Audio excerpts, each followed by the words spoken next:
to another episode. I am V, and this is the Sussex Set.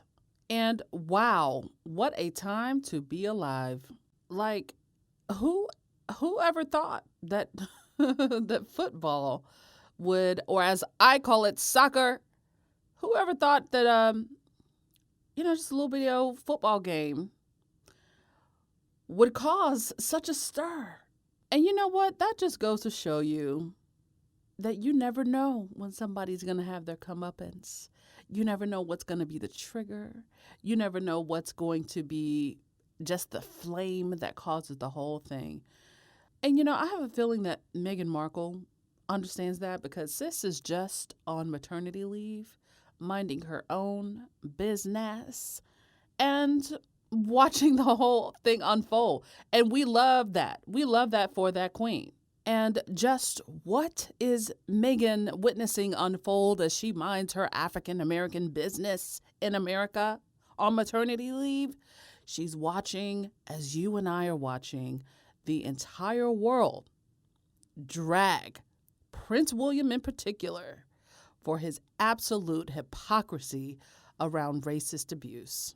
Now, for those of you who have no clue what I'm talking about, and I feel like there's quite a few of y'all, I will briefly explain to you what I'm referring to. But I'm just giddy. So you may or may not have heard about the football tournament that was happening in Europe, the Euro that got postponed because of the pandemic on last year. Well, England made it all the way to the final, and that surprised everybody. But they made it to the final. And again, if you're American, I'm talking about soccer. Now, if you're on Twitter, you might have seen just a few people, in the squad, just fun, playfully sort of rooting against England every time they advanced to the next stage. Just because, it is what the girls deserve. And I don't necessarily mean the players, but it's what we don't want to see them happy, you know what I'm saying, after what they did to Meghan. Okay. But anyway, people were sort of playfully just saying, well, I'm going to root for their opponent. I'm going to root for whoever they're playing. And that's just that on that. So they get to the final against Italy, and everybody's rooting for Italy, at least in the squad, because even people in England, but, it's sort of all fun and games because, it's just sport, right? Well, England lost the final, but it was very close because it was in a penalty shootout. And that just means whatever team scores the most goals after their 5 tries, they win. Long story short, Italy won. England lost. Just one penalty shootout. England scored 2. Italy scored 3. And here's where the racist abuse comes in. The 3 players that happened to miss their attempts on England were black. And do you want to know what's amazing? As I watched them miss their penalty shots, I said, "Oh, they're gonna get all kinds of things on social media." But the longer I looked at the reactions on Twitter, the more I saw people saying the same thing. Black and white people, knowing who their countrymen are, right? I knew right away, but I was still happy. I was feeling really bad for them because the thing is, in a penalty shootout, and I'm not even really a huge soccer fan. Let me just tell you that right now. But I do watch it when those big tournaments happen. So I watched the Copa America, which was just the night before. The final was the night before. Shout out to Argentina. Well, and the World Cup, obviously. Maybe the Olympics, but, that's also a big one. But this one also. But then I had a vested interest in this one because I was really interested in seeing England lose. But so in a penalty shootout, you're like, your nerves are on 10, even as a spectator, because every single attempt matters. But even though I was so against England, when Marcus Rashford actually missed his, because he was the first one to miss, I was like, oh, man. I was happy they missed, but I felt really bad for him because I knew what was coming his way, even though he's the one who did the whole campaign about making sure England's children had enough to eat. But I was like, oh man, you know, these people are not going to care about that. They're going to forget that like it never happened because he missed that goal. And he was so close because it hit the post. And then Saka missed his. And then when Sancho missed his, that was it. Because he had to make it in order for them to stay in. Okay, so that's that. Ironically enough, I was having an exchange with somebody on Twitter who's English. And during the match, he asked me, well, why do you not like England? Out of curiosity. I just don't get it. Why do you not like it? And where are you from? I was like, well, I'm from America, but yeah, this is why we don't like England. England's very isolationist at this particular point, and they're leaning toward the far right. That's my view. That's my personal view as an American. And that's saying a lot because I'm an American. So he goes, are you kidding? England is one of the most tolerant countries. Don't you know there's so much racism going on in Italy against black people, et cetera, et cetera, et cetera. I was like, look, that's fine and well. I'm American. I don't really care one way or the other. But all I know is I'm rooting for Italy because I don't want England to win. I didn't even mention Meghan Markle. And then somebody else mentioned that to me too, that, you know, Italy is also a very racist country, or it may not be the most hospitable place for black people. And I'm just like, look, these three black guys just missed the penalty shootout. They missed their attempts on the penalty shootout. Do you know how much racist abuse they're about to get? This is as it's happening.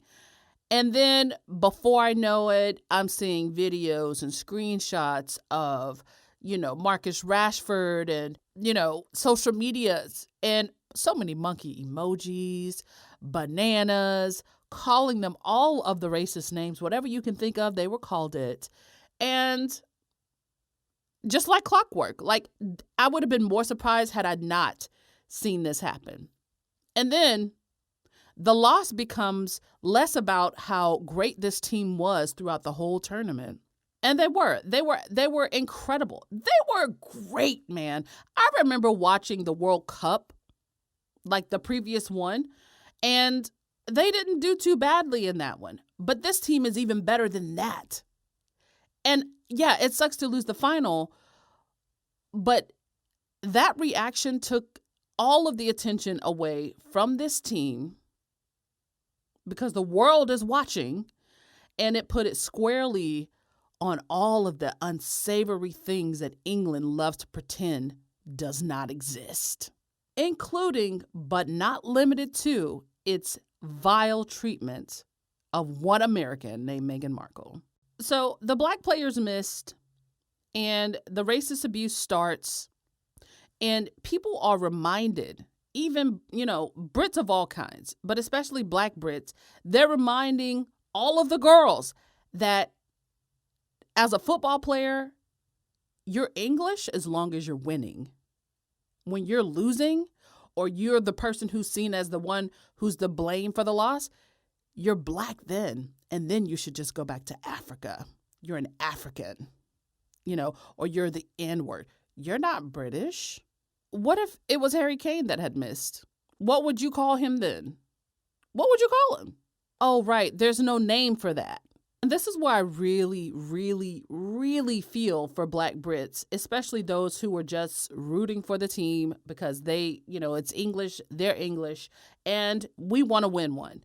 And then to have to not only just deal with the loss in and of itself, but then to also have to combat racists just because they see you as nothing other than someone who's there for their entertainment, especially if you're an athlete. And then as a black Brit, seeing how black athletes are treated in this type of circumstance, like, it must be maddening. And I'm sitting here thinking, as an American, I don't really know that we have an equivalent. We could say, you know, the kneeling for the anthem. And there were quite a few, you know, American football players and professional athletes in America saying, you know, we're more than just stupid athletes. You just want us to shut up and dribble or shut up and play, and we're not your new slaves. So there was some of that talk. But the thing is, those sports are not global in the way that soccer is.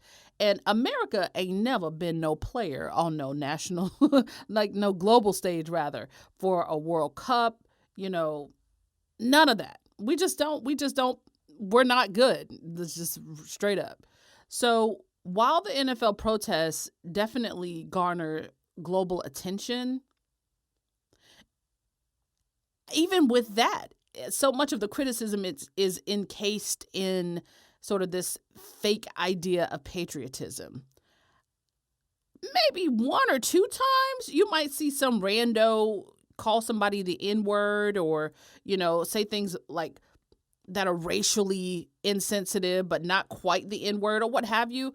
But nothing as acute and vast as we saw with the social media of these black footballers. I mean, if you can think of a good example or an equivalent example like this that we've seen in America, let me know, because I just must not be remembering. But, people try to say things and insinuate things, but to have a whole nation attack an athlete or a group of athletes because they're the reason we lost. I mean, I guess I would think maybe the Olympics is coming up, but I don't necessarily know that as a nation, we're as invested in even Olympic sports the way that England is invested in soccer or invested in football in a tournament like that. So maybe the cultures are just a little bit different around that. And make no mistake, if there were black players for Italy and, the roles were reversed and they missed the point and England won, I bet their social media would be full of the same thing. And sadly, that's just how it is. That's why you have campaigns to end racism and racist fans or racist abuse in football games from the fans, because it's just rampant all throughout the sport. But see, the thing is, England pretends that it's better than that, right? And that's where we are right now. So soon after we see the racist abuse to the black footballers, people start remembering, hey, wait a minute, didn't William say something not too far in the distant past about how he's bored of racism in football and how we have to do better, and how the mental health of the football players that are on the receiving end of this type of racist abuse should be protected and things of that nature. I mean, doing the little empty engagements and the little PSAs and things like that. Well, Will, where's your statement? Do you stand for this, or will you come out swiftly against it? And, I gotta say, I was just happy to wait for his response, for their response. But really, it's coming from Will and Kensington Palace, because that's just what they do. You got to put out you got to try to say that you're on the right side of history. And the thing is, you don't want to be too late with it, which we see that they kind of are with a lot of things, especially around race. But since this was like everybody in the world was having this conversation right after the match, I was just happy to see how it would go down, because the thing is, I knew Kensington Palace was in a no-win situation, because they couldn't not say anything given how incredibly maddening things were after the match. But then the minute they said something, everybody would be reminding them of the hypocrisy that they carried out within the last 3 or 4 years. And that's great, because it's exactly what they deserve, and it's exactly what happened. So Will decided he was going to hop on Twitter and speak to the world and let the girls know how disgusted he is with the racist abuse that those 3 players experienced. And it's him, because what he does is sign the tweet with the letter W to let you know, hey, I wrote this one, or at least I composed it, which is actually typical for a public figure and their social media account. So in the morning, he writes, I am sickened by the racist abuse aimed at England's players after last night's match. It is totally unacceptable that players have to endure this aberrant behavior. It must stop now, and all those involved should be held accountable. W. See, now, that would be all fine and well if people weren't also begging for you to be held accountable for your alleged racist abuse of your sister-in-law. So when you read the words, and the words are supposedly coming from him directly, it all just seems so flat and phony. It's almost laughable, like he can't be taken seriously. And the thing is, people don't pile on Will and Kate just because they think it's fun. They do it because they're such hypocrites. It's kind of like the same thing when Kate decides to show up at a vigil for a murdered woman with no mask on in the middle of the pandemic for positive PR. There are the sycophants who praised it, but then there are those who don't have rose-colored glasses on and say, hey, that's actually kind of messed up what you did. And it's also hypocritical because how can you go out and say that you're supporting women, but yet your sister-in-law, who was also pregnant, could have used your support but didn't have it? And so they gave her the blues for that, just like they're giving William the blues for this. So it's like, do you think people are stupid? And that's another thing I think millions of people are resentment toward and just take issue with, because I think the royal family operates in this way that they do think people are stupid. They think that people are so ready and willing to ignore their faults that in and of itself has become a major, major weak spot for them. And it's amazing because there are so many people involved with keeping the monarchy on people's good side. You got all the people in the gray suits, you got the family, you got all the courtiers. Why do they keep flopping like this? Oh, that's right, because the world can see that these are just not good people. And I got to give it up for Sussex Squad because, I got this tweet a little bit late, like a couple of hours, just because of the time difference. And when I tell you the receipts, Whitney said she wants to see the receipts. Well, the receipts are all there. I mean, because all kinds, 3 years worth of receipts were right under William's tweet as a reply for everybody to see. And what makes this so beautiful is that truly the world is watching because it was right after this match with Italy. And everybody tunes in to the Euro tournament. So, and then everybody is really watching, people who wouldn't ordinarily be watching because of the racist abuse and how that has now become news around the world. And then now people are automatically going to tie it with what Meghan said and what Meghan's claims were about her experience in the royal family and how that fell along racial lines.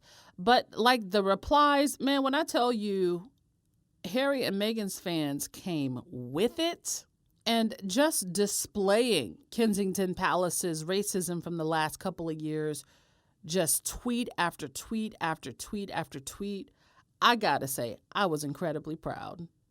And to add to that, as the news of William's statement sort of makes its way around Europe and around the world, the royal family, and William in particular, begins to be dragged in multiple languages. I saw German, Italian, of course, Spanish, Afrikaans, Portuguese, even Arabic. And this is where, all about Meghan Markle, by the way, all of them supporting Meghan Markle and saying, no, bro, you're a hypocrite because we saw what happened. This is where, if this is truly the beginning of the end of the monarchy, especially as people are seeing William come into power, they have no one to blame but themselves. Because how tone deaf must you be? That you would double down on your racist abuse of your sister-in-law and completely forget that the whole world is watching. Just like they watched the royal wedding, they watched for 3 years as you abused Harry and Meghan. And they also watched that Oprah interview when they heard their side of the story. And the verdict is, we don't like you. We think you're bad people. William, we all think you're a bad person. And I think it's so wonderful that everybody got to come together in order to tell you that in multiple languages. Because no, you don't get to throw the rock and hide your hand. You tried it. You did. I got to give you credit for that because, again, I know you think we're stupid, but you gave it the old college try. And we called you out on it. And so just like when the Black Lives Matter protests popped off over here in America, and then they sprung up really around the world, but also in England, I said it then and I'll say it now. You don't have a leg to stand on. You can't say anything about Black Lives Mattering. You can't say anything about racism being, non-English-like. You can't say anything about it because you had the golden opportunity to show the world that you were not just tolerant, but accepting. You as an individual, accepting of people who were not from the same background as you, who were not of the same hue as you, and you flopped like a pancake. You were all too happy to flop at that. You had to send your signals to all of those who support the monarchy for all the wrong reasons, for it being a symbol of white supremacy. You had to send your message, and boy, did you send it. And we all got it. We all got it. So I hope you are, secretly in your fake Twitter account, whether you have one or not, girl, I don't know, but I'm assuming that you at least have access to the replies. I hope that you realize that this is inevitable, actually, and it's only just the beginning. And there's nothing that you would be able to say to convince non-royalists that you're not a bad person. At this point, even Charles has more leeway. And you know what? That just goes to show you that people know a lot more about what's going on than you give them credit for.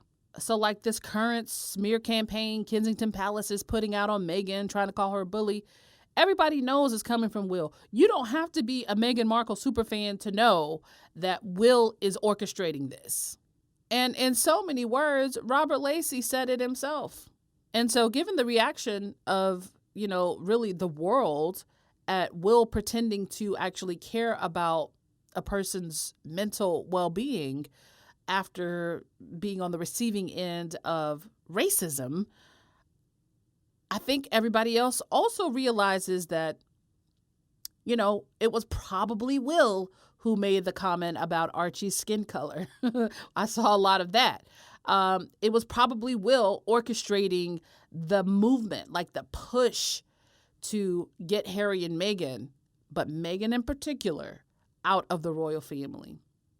And then also, if you look at the stories, even now, every once in a while, you're going to see a story that's insinuating that from the media, because the media is the team players, so that they want Harry to come back and not Meghan. Well, I would imagine that would be Will's point of view too.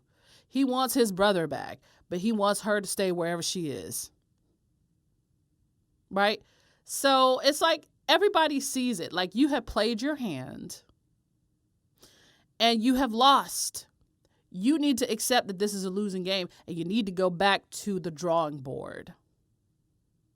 Because the game that we're currently in, I don't know who the winner is, but you're definitely the loser. You done lost.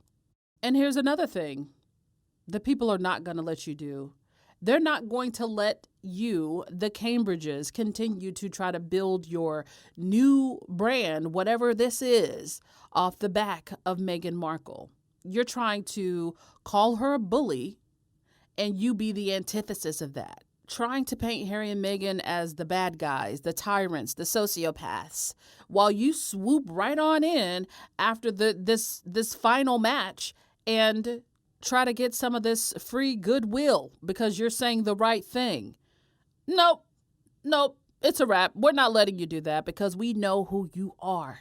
And we have all seen that for the last 3 or 4 years, and even now, while Meghan is on maternity leave, the royal family and KP in particular continues to try to build its brand off this woman's back. The whole time sending signals to their racist supporters. And that's another thing that I didn't really see a whole lot of being said, but certainly it was implied. But the whole time Kensington Palace has been abusing Meghan, and Meghan in particular, as well as their friends in the press, because we must be reminded that the institution and the press have an invisible contract, and therefore this entire time they've been working in tandem to try to take this woman down. The people of the world with common sense have decided that they cannot and they will not allow you, Prince William, to act as if the very people you're condemning in this tweet after this football game aren't the same people who support you. You know, we know, they know, we all know that these are the same types of folks you get the bulk of your support from. And not just you, but the entire monarchy. These are the ones who voted for Brexit. These are the ones who are anti-immigrant. The ones who drop monkey emoji and banana emojis in the comment section of a guy who made sure their children had food to eat when they didn't have the means to. Prince William, these are your people. That's how I see it. And that's the way the world sees it.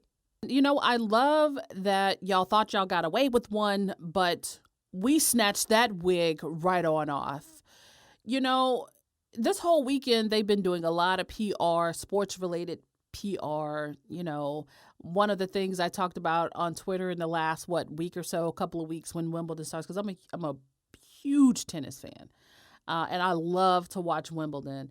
And like I said, I've been watching for 20-something years, at least 20 years, pretty much the entire career for Venus and Serena, and it's been about 20 years.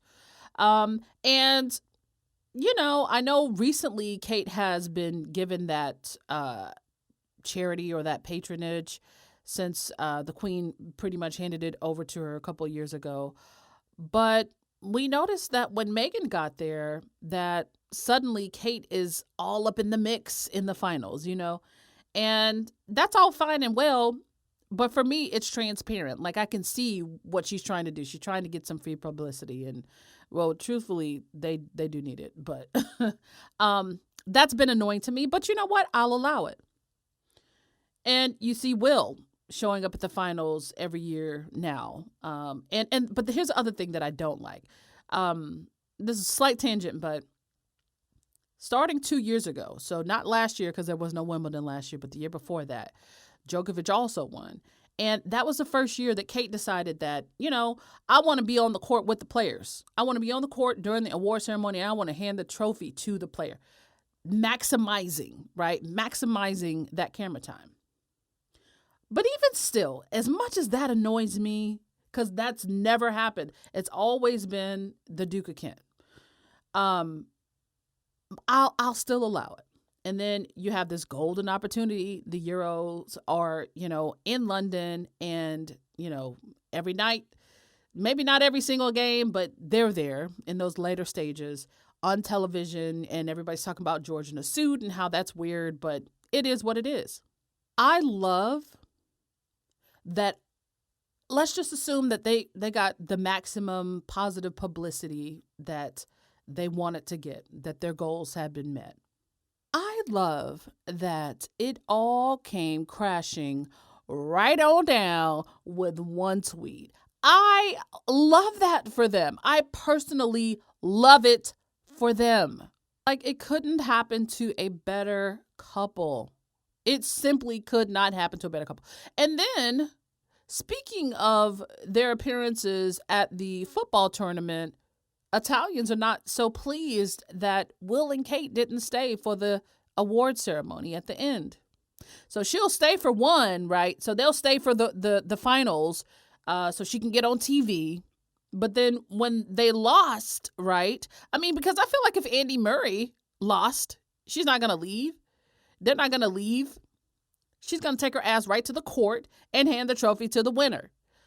But for this, they left. And that's not a good look for your nation. Like, you're there. You're clearly there celebrating, in the first 5 minutes when England scored. But then you leave before the actual champions. You guys are the host city, not Italy, not Rome.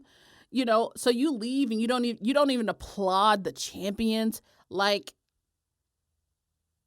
not a good look. Not a good look. But it's these types of things that show the world. Like, they don't even realize how bad it looks because they don't care. Because, again, they're not good people. This is where everybody sees them for who they are.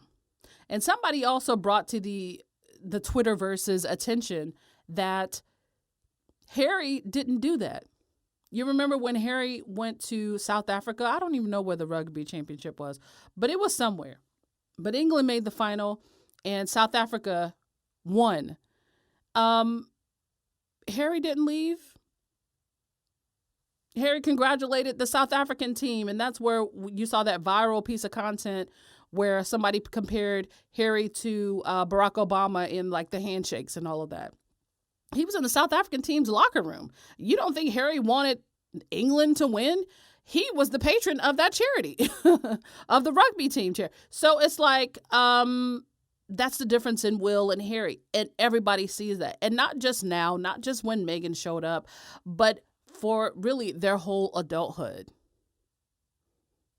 Harry just brings different energy, and Will brings his very dark energy. And people are letting him hear it. And we love that for them. And speaking of tennis, just a few days before, or the day before actually, Ashley Barty played in the final and she won her final. Congratulations to her.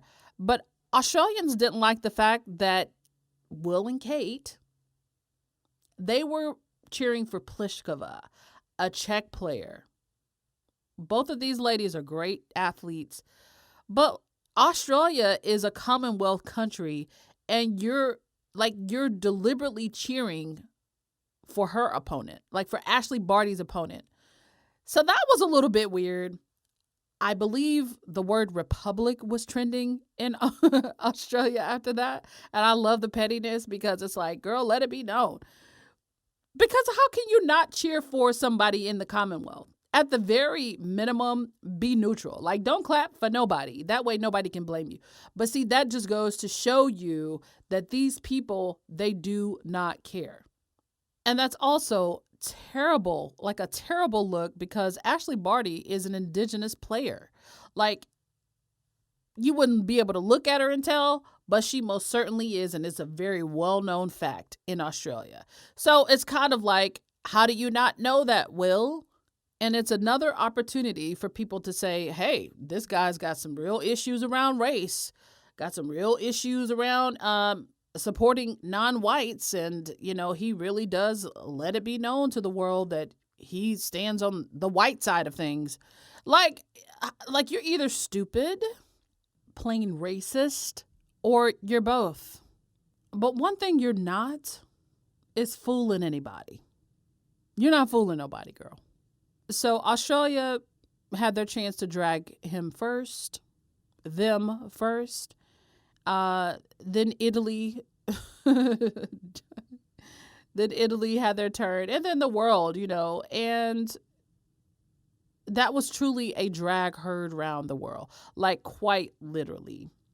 And I'm so glad that Meghan on her maternity leave, whether she has a Twitter, certainly people are telling her about it because it's already in like news pieces now. It's trending all over the world. News outlets of all kinds, publications of all kinds are writing about it.